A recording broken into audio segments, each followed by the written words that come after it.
Today we're going to do something a little bit different, and I'm first of all going to light some incense, if my match will burn.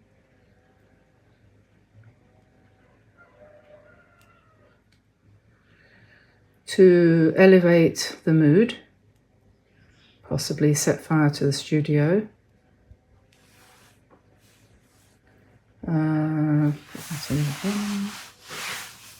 Hopefully. A nice little flame there, and I think I'll light my candle as well. So that's ready to go. Pop that over there. Not too close because, you know. And then this is the candle I've got. I bought this from a local, relatively local beekeeper who has made a big difference to the bee population in France. We've actually got a beekeeper just over the road here too, in a little bit of land opposite our house. He's got a couple of hives, and I think he's out there at the moment strimming away at his weeds. Anyway, so there's my candle. Hopefully that's going to pick up. You never know with these things, do you? Might go out. Anyway, warm me up. It's cold. Cold in here today. I've got the heating on, but anyway, enough of that preparation. But you do need to start, don't you, with a kind of mood setting activity when you start to paint. I think it's a good idea. It gets you into the right frame of mind, because very often we're not in the right frame of mind. My hands are so cold.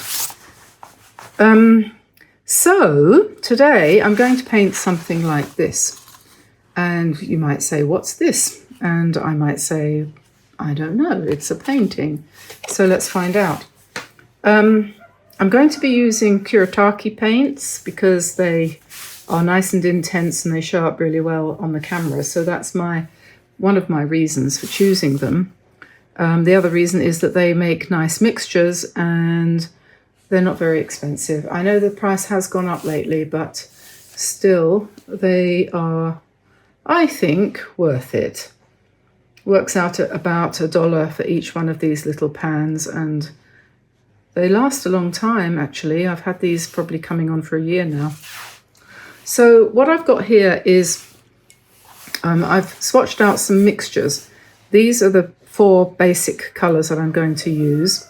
That is to say, yellow, orange, sap green, kind of lime green sort of colour, and something approaching phthalo, green, blue, whatever, plus... So those are kind of all analogous. They're all on the green side, really, or yellowish side. And then one complementary colour, which is this red here. And just to check, to make sure this is going to be harmonious, what I usually do is I mix a little bit of each of them with each other. And by the time I've done that, if I've only got colours which I think are harmonious, then I'm set to go. So that's okay. The worst colour that I came up with was this grey, which is what you get when you mix orange and blue. This is a lovely green, which is this green plus this. And these orange shades and everything are what you get when you mix them. So you don't need to worry about the colours going muddy, basically.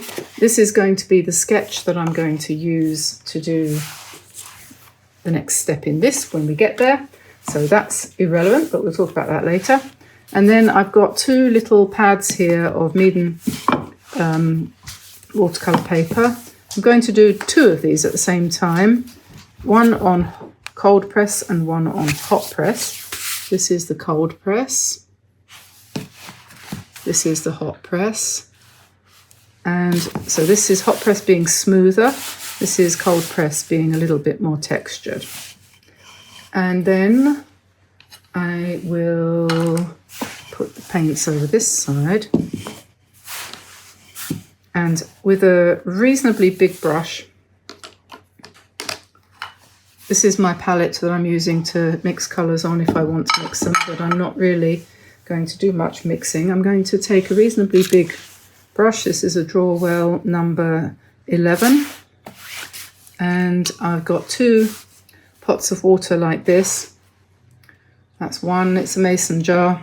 And I've got 2, one for rinsing and one for picking up clean water.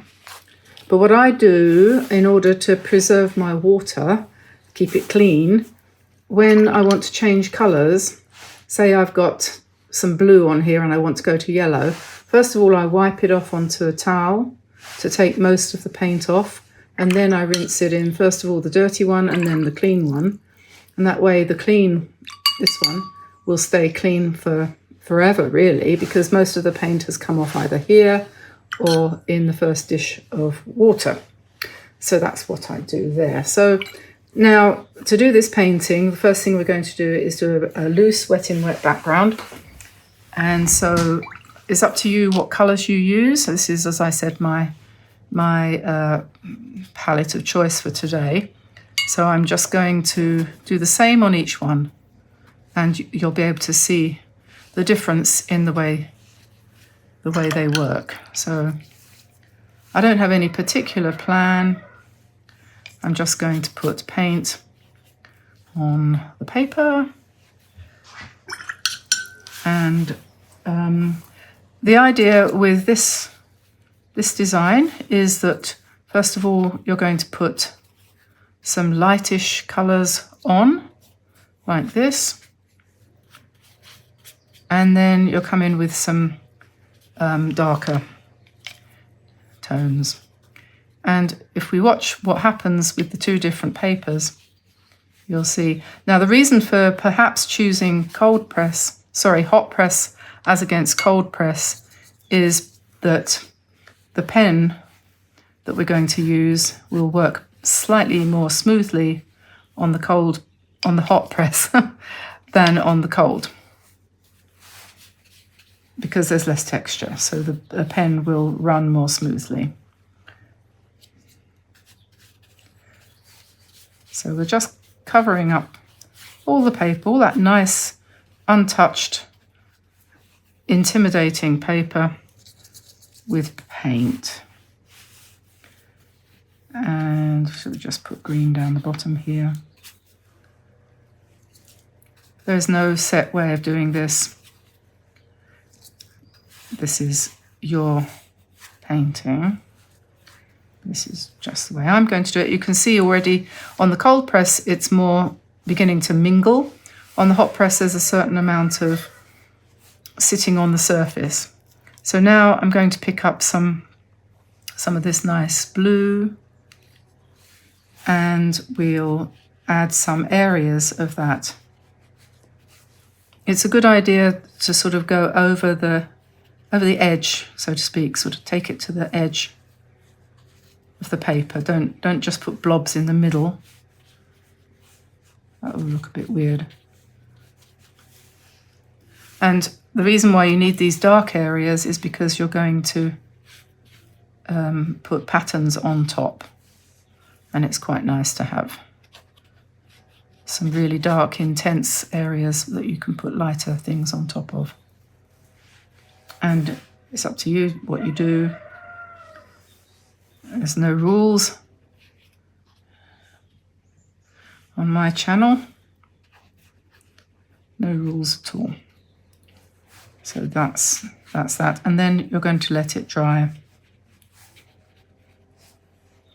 Only because you can't do anything until it is. So you can either put a hairdryer on there and speed up the whole process. And see how it's soaking in a lot more, I think, on the cold press paper. So you might want to add a little bit more to keep that strength. You can either use a hairdryer or, one of those drying tools or whatever you happen to have, or just let it dry of its own volition. Up to you. I'll probably put the hairdryer on because just to speed things up a little bit this morning.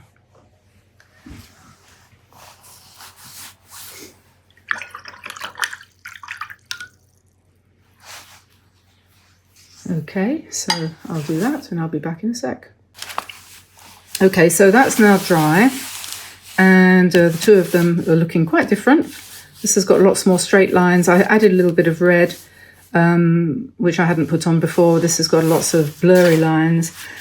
Doesn't really matter very much because that's mostly going to be covered up in the next stage and the stage after that. So the next thing that we're going to do is put some shapes like this. This is just circles, little lines. You can do little crosses as well if you want, or whatever, little chevrons like that. And we're going to put some shapes like that over the top of this base layer. And I'm going to use a fairly small brush to do this. You could also use a pen, or you could use watercolor brush pens. And I think the best thing to do is to use shades of the same colours that you've already started with, and then you're just going to embellish in areas on top of what's underneath. And you can get subtle, or you like this, you can do subtle, or you can do, you know, really contrasty. And one of the good things about these paints is that they're semi-opaque if you use little water. So you'll get the opportunity for yellow to show up on green, for example, whereas if you were using light watercolor, completely transparent watercolor, you would find that it didn't cover at all. So, and that's the way that works. So that's why Kuretake is actually quite useful for this kind of painting, which is a sort of mixed media kind of thing. So we just take our time and put lots of texture, basically, is what you're doing. You're texturizing, oops, there's a hair coming out of that brush. Texturizing your background.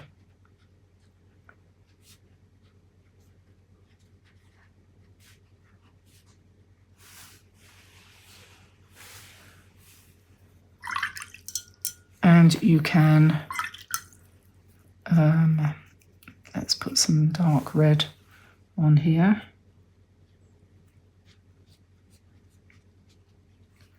And just take your time.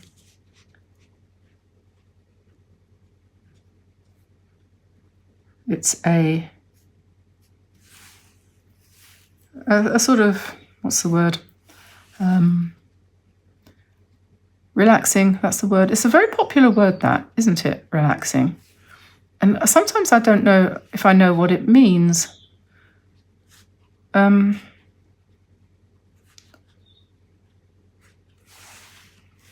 just need to relax. We didn't used to say that much. I was just sort of reflecting on growing up, you know, and thinking about what we used to say to one another. Somebody came across a video, which I haven't watched, that said, if you don't know the words, you can't talk about something, you can't even experience it if you don't know the words to describe it. And that's one of the frustrations when you live in a foreign country and you can't talk properly to people because you don't speak their language.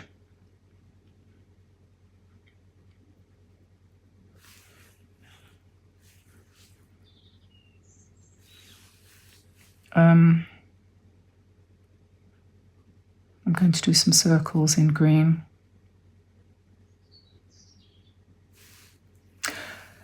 So, yeah, I'm using a very fine brush. This is a size 0, which I don't use usually because I tend to, when I get down to this kind of amount of detail, I tend to pick up a pen.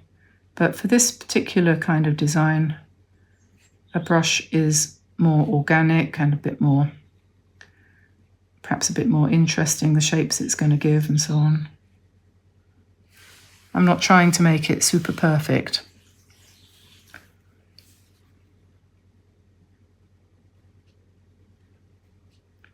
And you can do whatever this looks like birds' footprints to me. It's like birds' footprints in the snow, you know. I'm doing more or less, trying to do more or less the same on both paintings. The one with cold press paper and the one with hot press. Birds in the snow, green snow.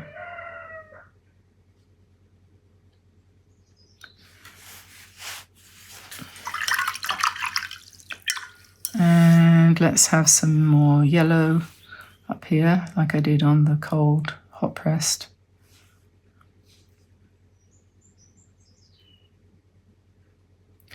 I hope some of you have got hold of some of the cold, hot pressed. I'll get that right in a minute. I always say Patreon when I mean Pinterest, and I keep saying cold pressed when I mean hot pressed. So put some more of those there. And maybe I'll make a darker orange. A bit more red, perhaps, to make a darker orange. And we can put, say, for example, some little lines here. This is very good practice for your brush strokes, I think, you know.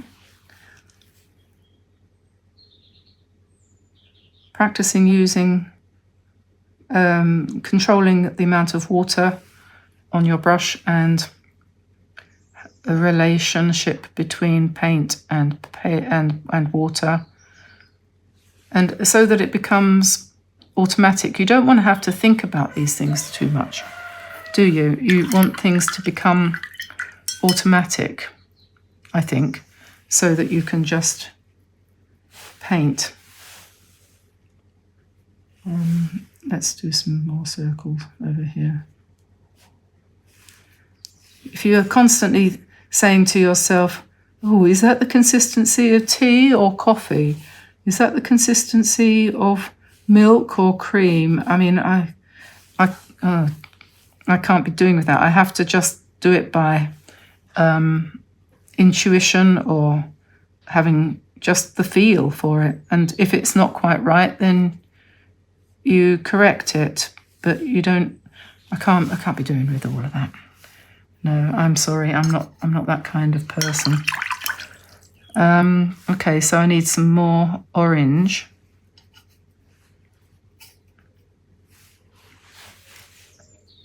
In here.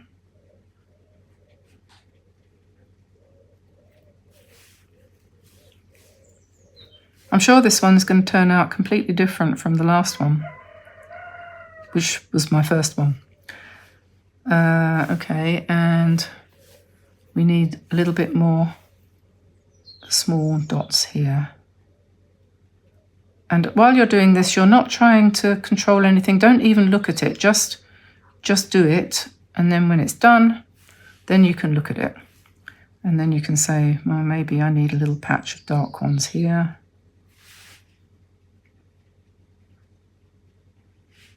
Okay, so I think that's probably enough.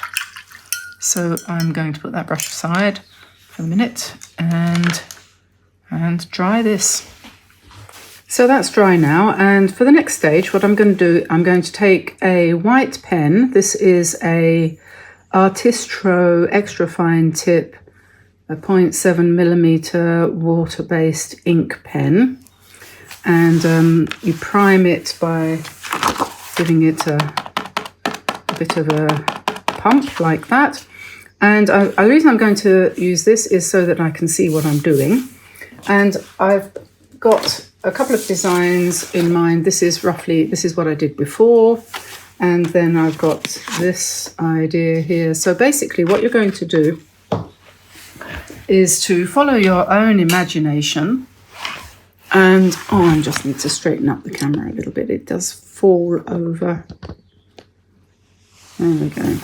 So these are two separate ones. This isn't one design, although it could be done as one design. And then you'd have a diptych, wouldn't you? So what we're going to do is we start off drawing some leaf shapes. let's say, for example. And you're going to keep them quite big because you want them to show up the beautiful things underneath. So I think I will probably do this as one big painting. It's still not very big, is it? But if I do it like this, then it'll have, I don't know, it'll just be different. So we'll put some leaves. And excuse me if I sound completely incoherent. Hopefully the sugar that I've just consumed will kick in a minute. And I was going to put a little birdie in the middle. So let's put a little birdie in here.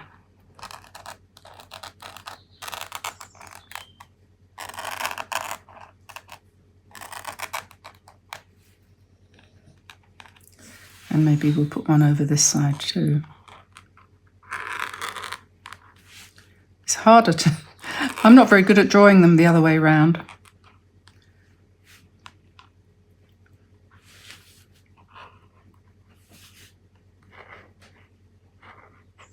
I'm obviously a right-handed drawer, so I'll put the tail up there. You can correct that when we get to it.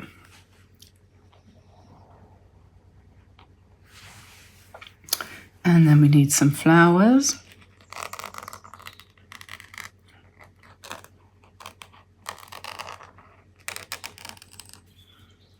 And some more leaves coming down from above.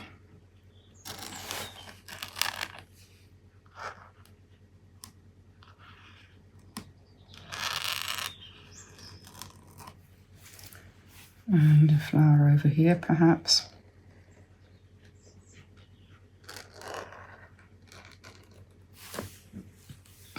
And maybe we want a nice, long leaf.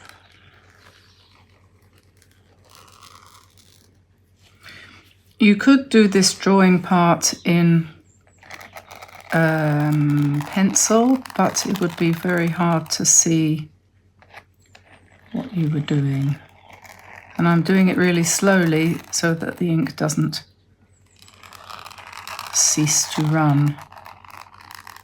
And this pen does seem to work quite well on the rough paper.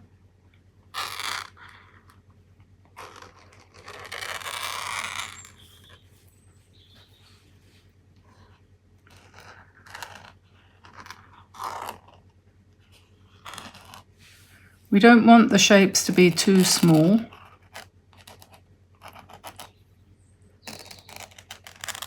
Because the next step, we have to go round them. So if we make them small, then it's going to be really fidgety. And in between, we'll just put some circles as fillers.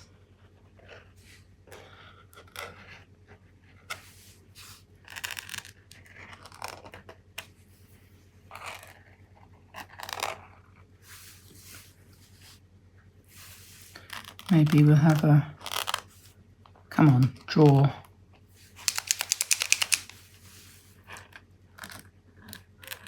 Flower here. If I can get the pen to work.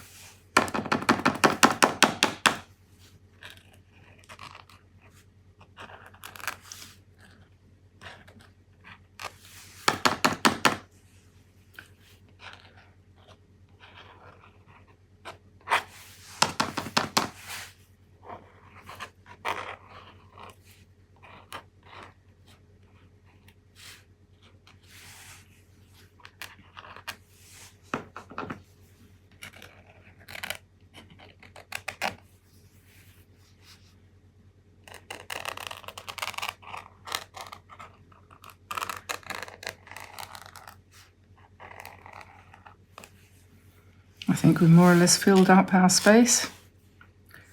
Need another one down here, perhaps. Oh yes, I didn't put a big leaf.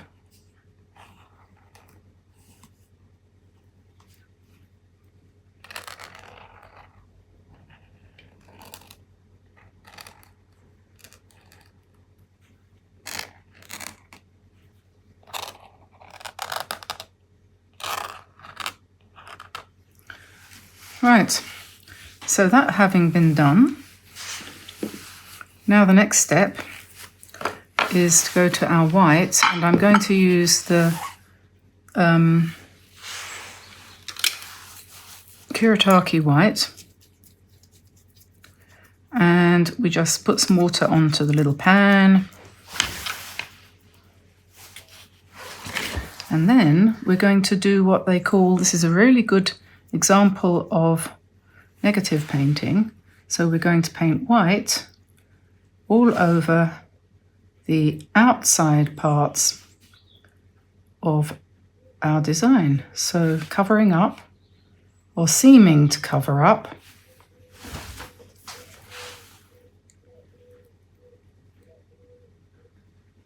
but parts of it will sort of peek through.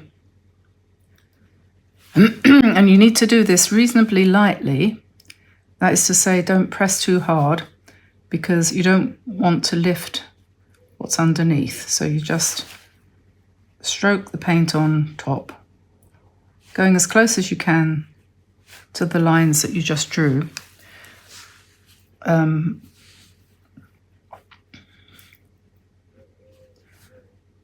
But as much as possible, not disturbing what's underneath.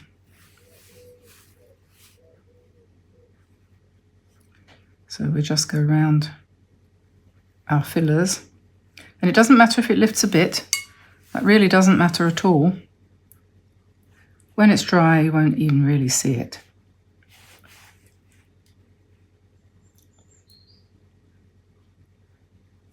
I was thinking this would make a very good design idea for things like Christmas cards. I think we could do something with Christmas trees and snow. Going to go over his legs, around that flower, around that leaf.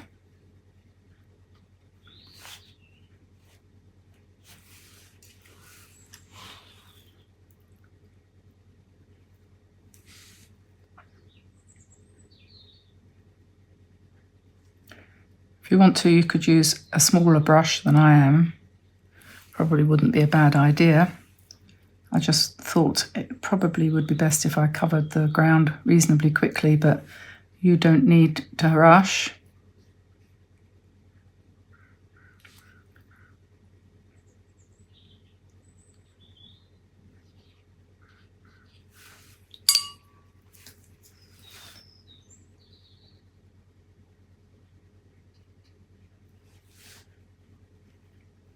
Oops. Bound to make a mistake sooner or later.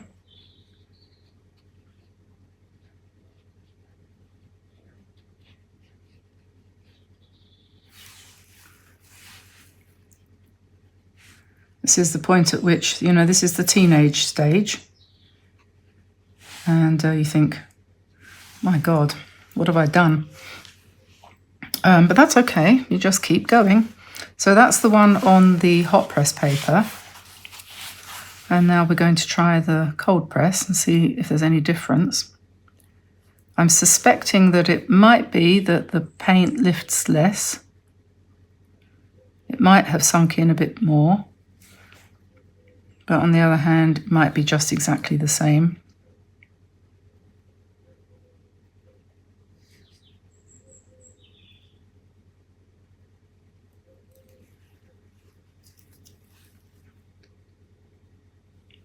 You could use other kinds of white paint than this. If you want a more opaque effect, you could use white gouache. Winsor & Newton do a good one. So do other manufacturers. Or you could use P.H. Martin's Bleed Proof White. That would probably do a good job too, but I thought I would stick with the Kuretake for this because I haven't really used their white much. And I thought it deserved to get out of the box and see the light of day. I paint over the legs of the bird because we probably put them back in afterwards.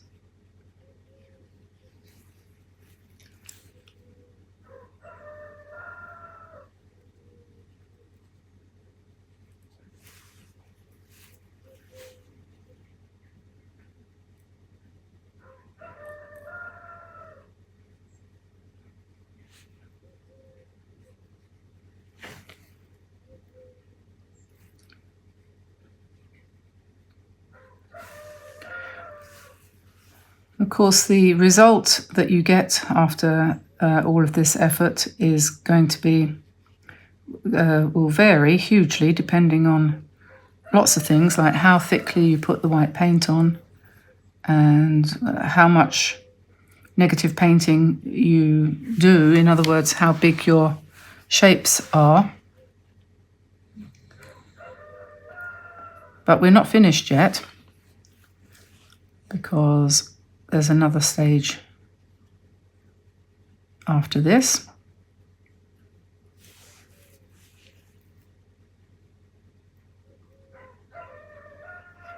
Actually, a couple of stages if you like.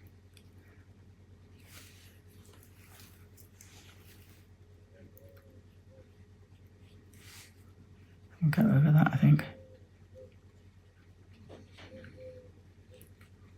And yes, you can modify it as you go along.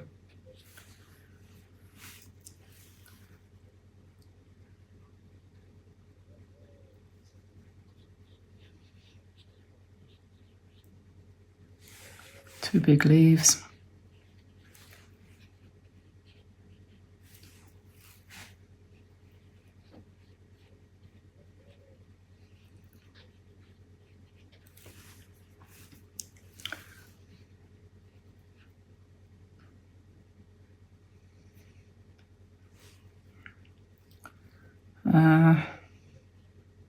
That was a flower. And then there's that bit there. Okay.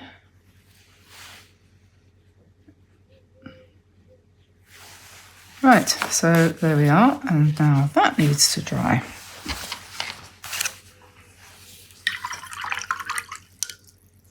So now it's dry, and I'm going to move this one out of the way for the minute, and we're going to work on the hot press one to start with. And I think you could do lots of things. You could come in with more white, or you could now perhaps use some black. So I think I'm going to use my Tombow black brush pen, and I'm going to use some thick and thin lines and come in here and enhance what I've done and see where that goes, because I honestly don't really know at the moment where it's going to go, because strangely enough, I haven't actually done this particular painting before, so it's all a matter of exploration. And I do like these pens. I like the fact that you can press fairly hard and you get a lovely thick line, and then you can lift up and you get a thin line. So you have a very nice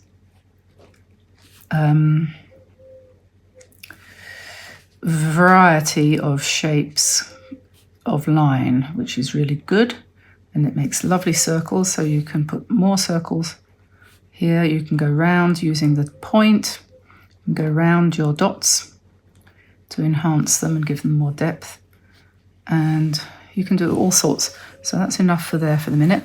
We come down from up here, go around this leaf,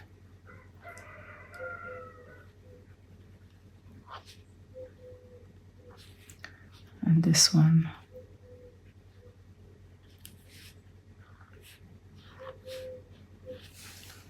That's come out really nicely, and then this filler shape, we call this. And then the bird that I felt a little unhappy about as I was drawing him, because I realized how awful I am at drawing what I would call left-handed, that is to say the other way around. But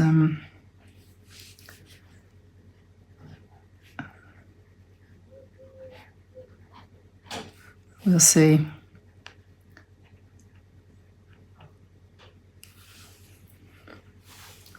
That's okay. And then we have a flower here, just a little bit behind him.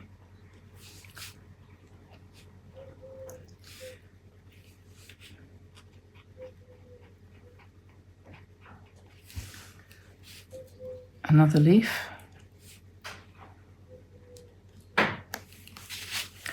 I was watching somebody yesterday, a young woman, same age as my daughter, who had taught herself to paint in watercolor, and having, as she put it, mastered the art, which I would say was perhaps a little premature, after 3 years, or 2 years actually, of practicing, she decided she was bored with it and she was going to go off and learn to paint in oil instead.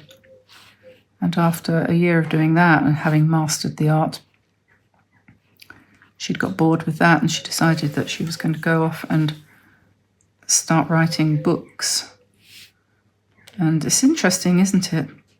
I used to be like that, always wanting to do something else, afraid I was going to miss something if I didn't do something else, so not concentrating on anything for long enough to get the best out of it.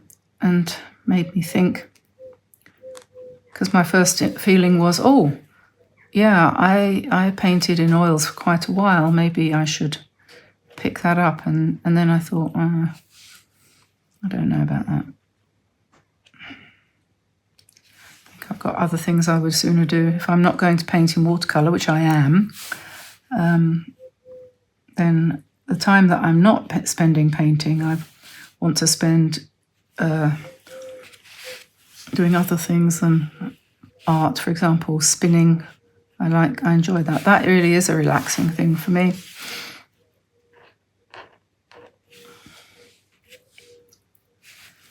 Okay, so we'll put some dots on some of these filler spaces.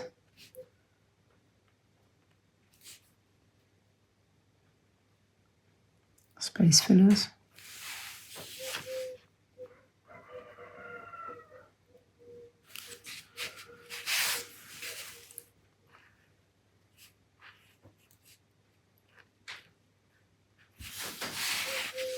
Okay, so we'll probably come back to that in a minute with some white.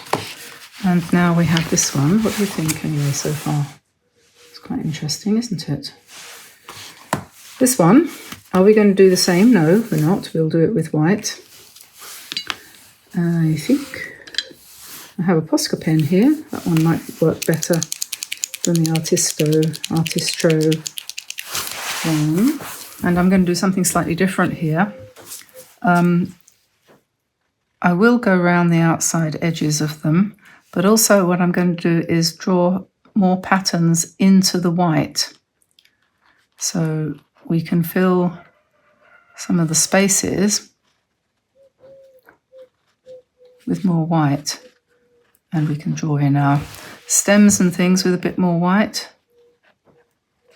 and it will give a different effect. We can also sharpen up our blobby edges where we haven't quite got it right.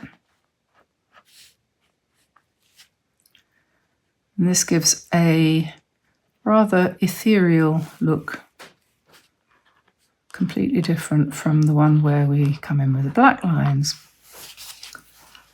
So we could have a sort of shower of circles of different sizes, different angles, a shower coming down here.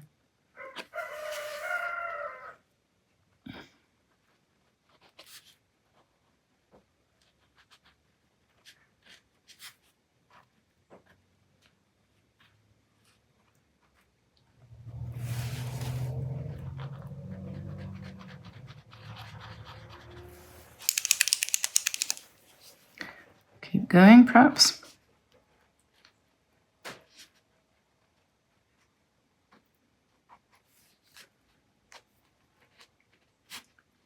Just go around these odd shapes.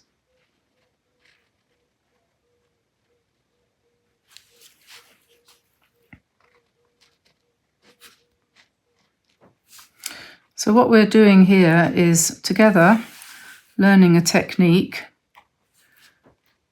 that is fun to do, practicing our control of water, control of the brush strokes, control of colour, working with a limited palette of just 2, 4, 5 colours plus white and black.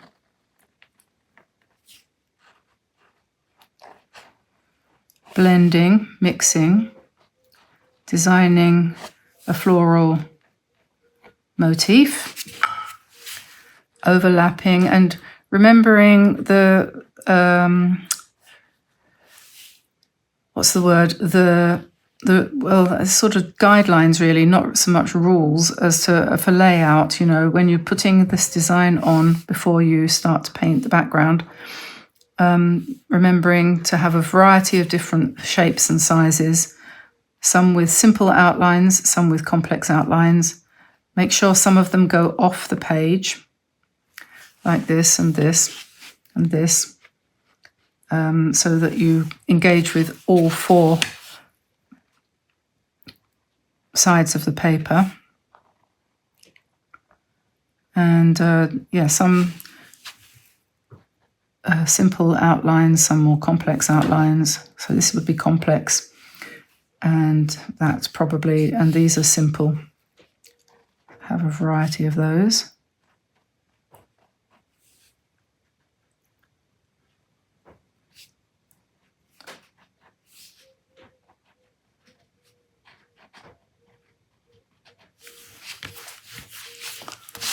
So we're just bringing these more into focus by drawing around the outside edges.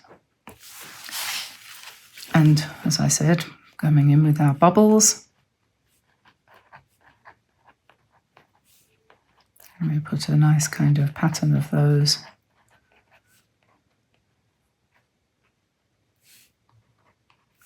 And then another thing you can do is you can do parallel lines over the white.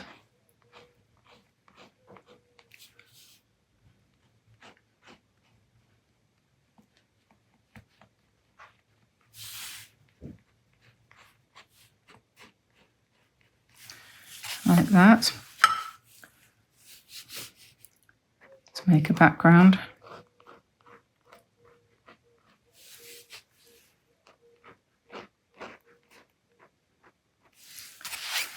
And you could have lines coming in from the sides, like this.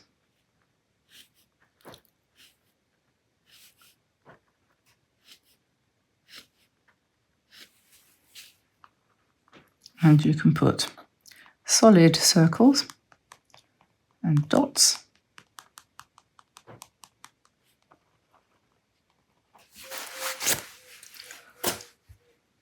And your hand goes dead.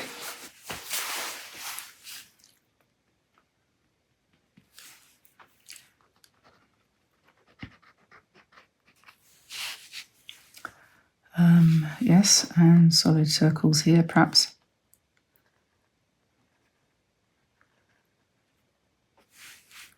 Maybe some dots on this one.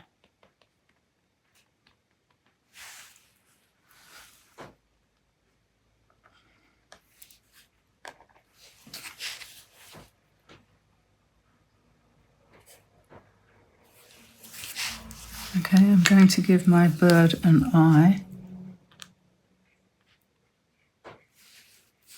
There we go, and some feet.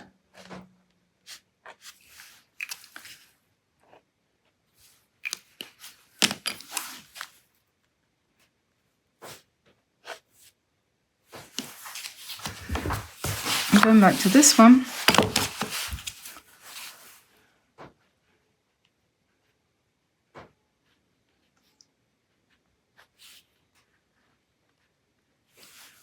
And we can do the same, exact same thing here. It's a little bit easier because it's smoother paper.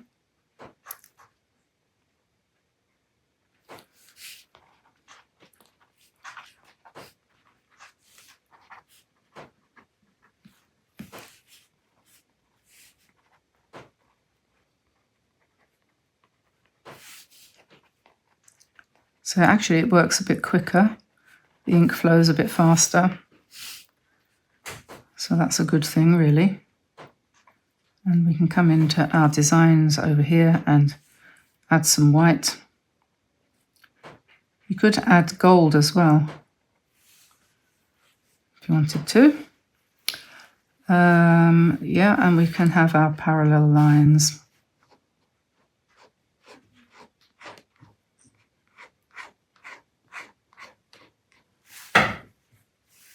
Hello, Oreo.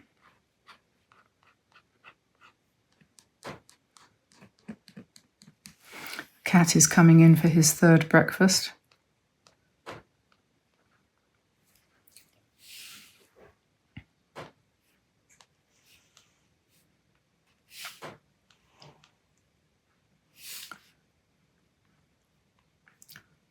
So there we are. And you can do things like this as well, where I've got little loopy things going around the outside edge of that circle. You can do that with the white if you want. You could do that. You can do anything.